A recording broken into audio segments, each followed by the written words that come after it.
Hello friends, आइए हम सब लोग देखेंगे त्रिभुज के बारे में। जानते हैं कि त्रिभुज क्या है। ये एनसीईआरटी बुक जो है बिहार बोर्ड के जो छात्र हैं उनके लिए खास तौर पर बहुत मायने रखता है। इस चैप्टर में हम पढ़ेंगे त्रिभुज।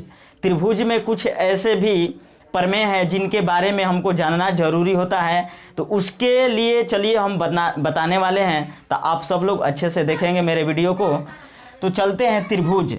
त्रिभुज के बारे में जानेंगे जिसका अंग्रेजी होता है ट्रायंगल। क्या होता है? ट्रायंगल। हम ट्रायंगल के बारे में जानेंगे। आप सब लोगों को पता होगा कि त्रिभुज जो है तीन भुजाओं से घिरे हुए क्षेत्र को त्रिभुज कहते हैं। क्या कहते हैं? तीन भुजा। देखिए ये त्रिभुज हुआ। क्या है? त्रिभुज है। इसका नाम यदि देंगे ना तो ए बी सी करके ऐसे देते हैं। इसके शीर्षों का नाम दे देने से पता चलता है कि इसमें तीन भुजाएं हैं, और नहीं देने से भी पता चलेगा, कोई दिक्कत तो नहीं होगा। भुजाएं मतलब बाह होता है, जैसे हम लोग का ये बाह है ना, इसी तरह का कुछ गुल्ली काट लीजिए डंडा का। ऐसे जो मार्कर ये दिख रहे हैं ना, इसको ऐसे, ये तो दो गो मार्कर है, एक और मार्कर इसमें ज्वाइंट कर देते हैं। यानी कहने का मतलब कि ए शीर्ष ए और बी को मिलाकर एक भुजा कहलाता है। एक भुजा का नाम हुआ। बी और सी को मिलाकर क्या हुआ? एक भुजा का नाम हुआ। और ए और सी को मिलाकर क्या हुआ? एक भुजा का नाम। कहने का मतलब कि ए बी बी सी ए सी, ये त्रिभुज ए बी सी यहाँ कही जाएगी। त्रिभुज ए बी सी की ये क्या है? भुजाएं हैं। ये क्या है? भुजाएं हैं। अर्थात कहने का मतलब ये हुआ कि तीन भुजाओं से, इस तीन भुजाओं से घिरे हुए क्षेत्र को हम क्या कहते हैं? त्रिभुज कहते हैं। समझ गए? तीन भुजाओं से घिरे हुए क्षेत्र को त्रिभुज कहते हैं। देखिए त्रिभुज को आप सब लोग पीछे क्लास में भी पढ़े होंगे कि तीन त्रिभुज जो है इसकी प्रकार होती है, कोण के आधार पर और भुजा के आधार पर।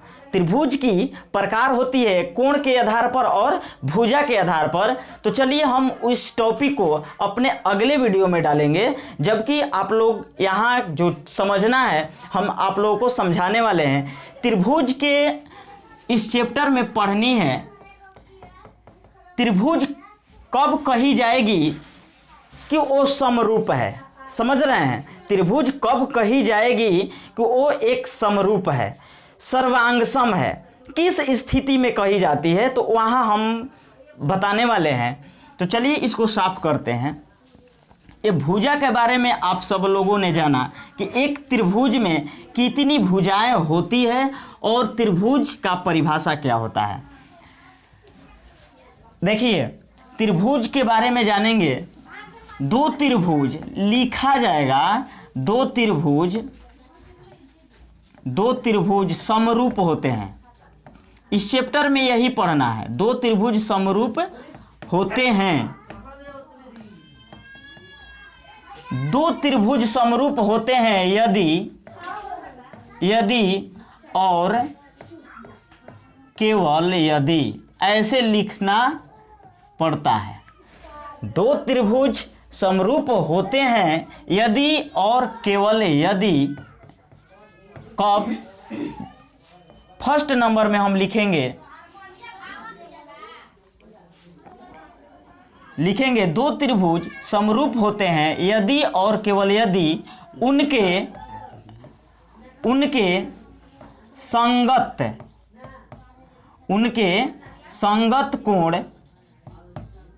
उनके संगत कोण बराबर हो। उनके संगत कोण बराबर होते हैं।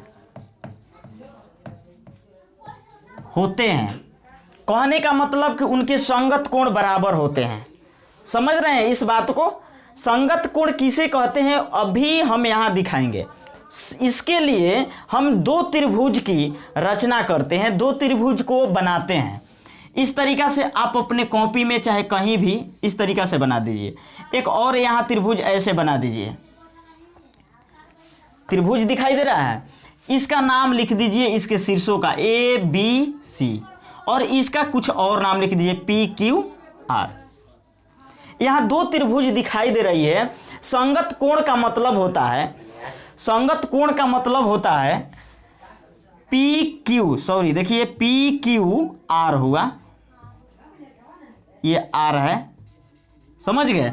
संगत कोण का मतलब होता है कि एक त्रिभुज में, देखिए ये त्रिभुज एबीसी है, इसका नाम लिखेंगे तो त्रिभुज एबीसी होगा, इसका क्या नाम होगा, त्रिभुज पी क्यू आर।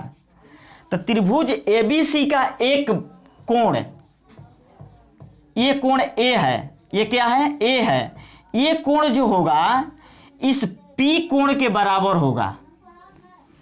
संगत माने जिस स्थान पर ए है ना, जिस आइडिया में ए को लिखा गया है उसी आइडिया में पी है कि नहीं उसको देखेंगे, उसको संगत कहेंगे। संगत माने संगतिया, समझिए, समझ गए। तो यहाँ जो कोण ए का मान होगा वही कोण पी का भी मान होना चाहिए, वही संगत हुआ। और जो कोण बी का मान होगा इस त्रिभुज में, वही कोण का मान इस त्रिभुज में होना चाहिए। जैसे बी कोण क्यू के बराबर होना चाहिए, ये संगत हुआ। कोण सी जो है कोण आर के बराबर होना चाहिए, क्योंकि कोण सी का संगत कोण आर है, समझ रहे हैं। तो इस स्थिति में यहाँ आप लोग समझे कि उनके संगत कोण बराबर होते हैं। दो त्रिभुज समरूप होते हैं, दो त्रिभुज समरूप कहे जाते हैं जब उनके संगत कोण बराबर होते हैं। और एक रूल है, इसमें लिखा जाएगा उनके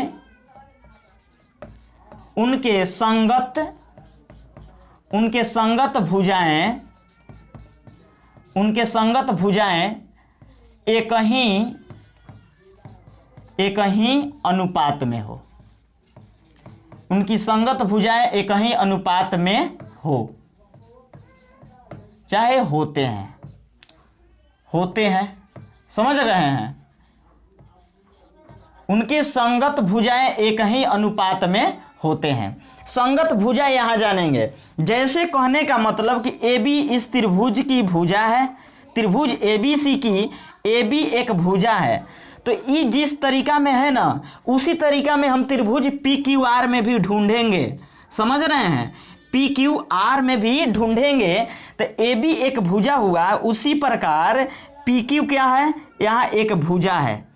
तो देखिए ए बी और पी क्यू क्या है, ए बी और पी क्यू ऐसे लिखेंगे, ए बी बाटा पी क्यू। बाटा का मतलब समझ रहे हैं, अनुपात में, क्या हुआ, अनुपात में। इसका मान और इसका मान का जब खंडन करते हैं तो एक ही अनुपात प्राप्त होनी चाहिए, समझ गए। तो वहाँ ए बी बाटा पी क्यू बराबर, देखिए बी सी जो भुजा है, इसका संगत भुजा इस त्रिभुज में कौन होगा, तो क्यू आर जो होगा इस भुजा का ये संगत भुजा कहलाएगा। तो बी सी बटे में क्या हो जाएगा, क्यू आर हो जाएगा। क्या होगा, क्यू आर बराबर, यहाँ देखिए ए सी एक भुजा ए सी हुआ ए बी सी में, तो पी क्यू आर में कौन होगा, पी आर। तो यहाँ ए सी बटे में क्या हो जाएगा, पी आर हो जाएगा। ये समानुपात में है, किस में है, ये दोनों समानुपात में है, समानुपात या अनुपात, ये वही होता है, समझ गए। तो इस संगत भुजा किस तरह से होते हैं एक समरूप त्रिभुज को दर्शाने में, तो यहाँ हम कहेंगे, अब इसके पहले वाले पर देख लीजिए, जो कहा है ना उनके संगत कोण बराबर होते हैं। तो उनके संगत कोण कहने का मतलब कोण ए जो होगा कोण पी के बराबर होगा, कोण ए किसके बराबर होगा, कोण पी के। और कोण बी जो होगा किसके बराबर होगा, कोण क्यू के।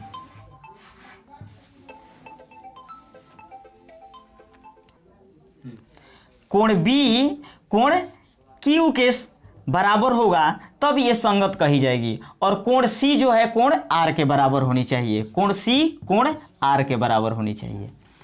ऐसी स्थिति में ये क्या कहलाएगा कि ये दोनों त्रिभुज जो है, त्रिभुज एबीसी समरूप का चिन्ह देखिए ऐसे होता है, क्या होता है, समरूप। ये समरूप का चिन्ह है, समरूप का सूचित करता है, समझ गए।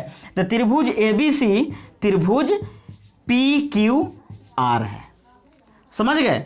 तो ऐसी स्थिति में दो त्रिभुज जो होते हैं समरूप होते हैं, समरूप कहलाते हैं, समझ गए। तो चलिए हम इसको एक एग्जाम्पल देकर बताते हैं कि कब कोण जो है दूसरे त्रिभुज के कोण के बराबर होता है और समानुपात में। इसको यही समझना है कि भुजाएं कैसे समानुपात में होगी। कहने का मतलब कि क्या ये 5 सेंटीमीटर है, ए बी एक भुजा 5 सेंटीमीटर है, तब पी क्यू भी 5 होनी चाहिए? कोई जरूरी नहीं है, समझ गए। पी क्यू भी 5 होनी चाहिए, कोई जरूरी नहीं है, 5 हो भी सकता है, ठीक ना। तो जब 5 होगा ना तो ये भुजा भी जो होगा वही भुजा यहाँ भी होनी चाहिए। AC का मान यदि मान लिया जाए 6 है तो ये PR का भी मान क्या होना चाहिए? 6 ही होना चाहिए। और BC का मान यदि 7 है तो यहाँ QR का भी मान 7 ही होनी चाहिए, तब ये अनुपात में कही जाएगी। लेकिन ये तो समान संख्या में हुआ, साधारण सिंपल में हुआ। अब चलिए कुछ हम ऐसे एग्जाम्पल ले लेते हैं। मान लिया जाए कि कोई अलग अलग माप का हो, क्या हो? अलग अलग माप का हो। यदि इस त्रिभुज का मान लिया जाए कि 7 सेंटीमीटर है, कितना है? 7 सेंटीमीटर है। और इस त्रिभुज का मान लिया जाए कि 14 सेंटीमीटर है, समझ गए। और इसका मान 6 सेंटीमीटर है और ये क्या हो जाएगा? 12 है। ये 5 है तो ये क्या हो जाएगा? 10 है। ये सारी की सारी भुजाओं का माप जो है हमको अलग अलग दिखाई दे रही है, समझ गए। हमको अलग अलग दिखाई दे रही है, लेकिन तभी भी ये क्या है? समरूप है। कब कही जाएगी समरूप है? भुजाओं के अनुपातिक स्थिति के अनुसार। तो 7 जो AB भुजा का मान क्या है? 7 है। चलिए हम इस पर बैठा कर कटाते हैं। AB भुजा का मान क्या है? 7 है। और बटा में PQ है ना, PQ का मान कितना है? 14 है। 14 रख लीजिए, बराबर देखिए BC बटा QR है। BC का मान क्या है? 5 है। 5 रखिए और बटा में क्या हो जाएगा? QR का मान 10 है, बराबर। अब देखिए क्या है? AC बटा PR। AC का मान कितना है? 6 है। यहाँ 6 रखते हैं और बटा में क्या हो जाएगा? 10 है। AC का मान 6 है तो PR इसका संगत भुजा होगा ना, तो PR का मान कितना है? 12 है, तो ये 12 होना चाहिए। अब इसको कटाते हैं तो 7 से 14 2 बार में कटेगा, 5 से 10 2 बार में कटेगा, 6 से 12 2 बार में कटेगा। कहने का मतलब कि नीचे 2 2 2 आया, ऊपर 1 1 है। इसका जब मान अलग लिखेंगे तो 1/2 1/2 बराबर 1/2, तीनों आपस में क्या आया? बराबर आया। इसलिए इसको कहते हैं कि उनके संगत भुजाएं एक ही अनुपात में होते हैं। तो संगत भुजाएं एक ही अनुपात में है, 1/2, 1:2 यहाँ भी है, 1:2 यहाँ, 1:2 यहाँ भी है। तो यही संगत भुजाओं का अनुपातिक कहलाएगा, समझ गए। ये भुजाएं आपस में छोटा बड़ा हो सकते हैं, तो आप लोग इसको स्क्रीनशॉट ले सकते हैं। हम चलिए इसको फ्रेश कर देते हैं। क्या इन स्क्रीनशॉट लेंगे? अभी जो बताएं इसको हम इरेजर कर देते हैं। इसका स्क्रीनशॉट लीजिए, समझ गए।